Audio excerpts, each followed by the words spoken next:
Hi hello అందరికీ నమస్కారం అండి.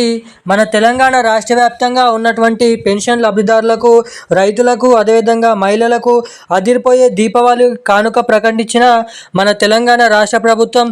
ఇక తాజాగా జరిగినటువంటి క్యాబినెట్ మీటింగ్ సమావేశాలలో మనకి 3 కొత్త పథకాలు రిలీజ్ చేసేందుకు తెలంగాణ రాష్ట్ర ప్రభుత్వం జీవోనైతే విడుదల చేయడం అయితే జరిగింది. ఇక తెలంగాణలో వచ్చేటువంటి దీపావళి పండుగ కానుకగా ఈ అక్టోబర్ నెల 18వ తారీఖు నుంచి తెలంగాణ రాష్ట్ర వ్యాప్తంగా ఇక్కడ చూసుకున్నట్లయితే సెప్టెంబర్ నెల కొత్త పెన్షన్ డబ్బులు 4016 రూపాయలు, 6016 రూపాయల కొత్త పెన్షన్ డబ్బులను విడుదల చేయబోతున్నట్లు సమాచారం.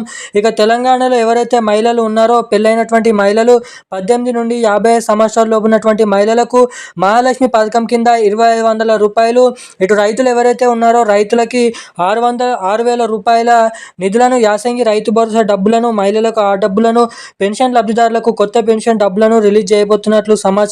పూర్తి వివరాల కోసం కింద ఉన్న వీడియోని క్లిక్ చేసి చూడండి. ఈ రోజున అప్డేట్స్ అయితే ఇవి. Thank you guys.